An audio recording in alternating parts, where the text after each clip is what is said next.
Привет, дружок! В эти предпраздничные деньки перед Рождеством и Новым годом мы начинаем череду интересных новогодних, зимних, снежных сказок.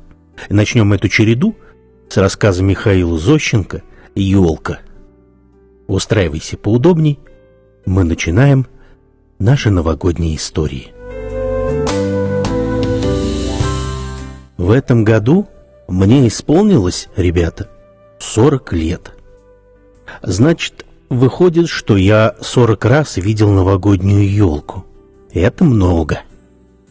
Ну, первые 3 года жизни, и, наверное, я и не понимал, что такое елка. Наверное, мама выносила меня на ручках. И, наверное, я своими черными глазенками без интереса смотрел на разукрашенное дерево. А когда мне, детишки, ударило 5, то я уже отлично понимал, что такое елка. И я с нетерпением ожидал этого веселого праздника. И даже в щелочку двери подглядывал, как моя мама украшает елку.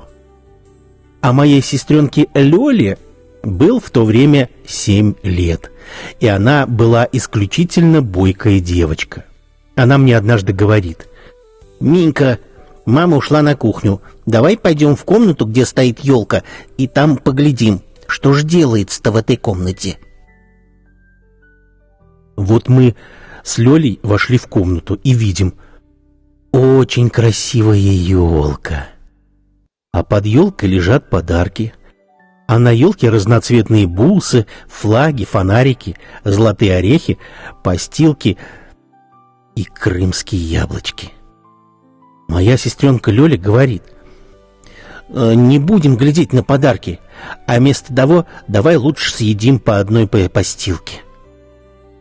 И вот она подходит к елке и моментально съедает одну постилку, висящую на ниточке. Я говорю: «Лёля, если ты съела постилку, то я тоже сейчас что-нибудь съем». Я подхожу к елке и откусываю маленький кусочек яблока. Лёля говорит: «Минька, если ты яблоко откусил, то я сейчас другую постилку съем и вдобавок возьму себе еще одну конфетку».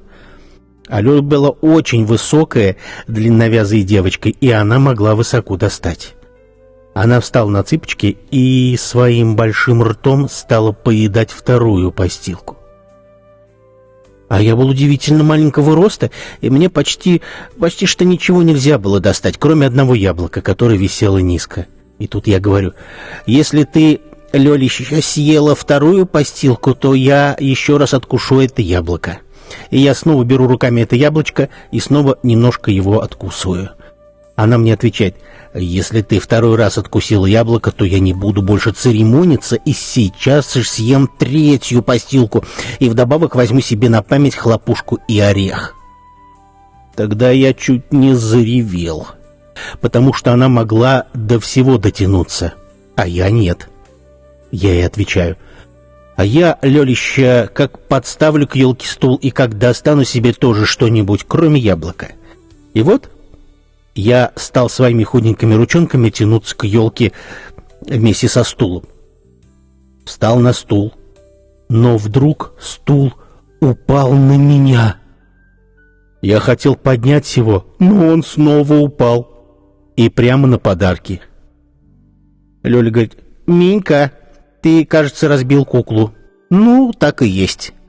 «Ты отбил у куклы фарфоровую ручку». Тут раздались мамины шаги, и мы с Лёлей убежали в другую комнату. Лёля говорит: «Вот теперь, Минька, я и не ручаюсь, что мама тебя не вытерет». Я хотел зареветь, но в этот момент пришли гости. Много детей с их родителями, и тогда наша мама зажгла все свечи на елке, открыла дверь и сказала: «Входите!» И все дети вошли в комнату, где стояла елка. Мама говорит: теперь пусть каждый ребенок подходит ко мне, и я буду давать игрушку и угощение. И вот дети стали подходить к нашей маме, и она каждому дарила игрушку. Потом снимала с елки яблоко, постилку и конфету, и тоже дарила ребенку. И все дети были очень рады, потому что мама была счастлива тоже дарить эти подарки. Потом мама взяла в руки то яблоко, которое я откусил, и сказала: «Лёля, Минька, подойдите-ка сюда. Кто из вас двоих откусил это яблоко?» Лёля говорит: «Это Минькина работа». Я дернул Лёлю за косичку и сказал: «Это меня Лёлька научила». И мама говорит: «Лёлю я поставлю в угол носом, а тебя я хотела бы одарить этим заводным паровозиком. Но теперь этот заводной паровозик я подарю тому мальчику, которому и хотела дать откусанное яблоко». Она взяла паровозик и подарила его одному 4-летнему мальчику, и тот моментально стал с ним играть. И я рассердился на этого мальчика и ударил его по руке игрушкой.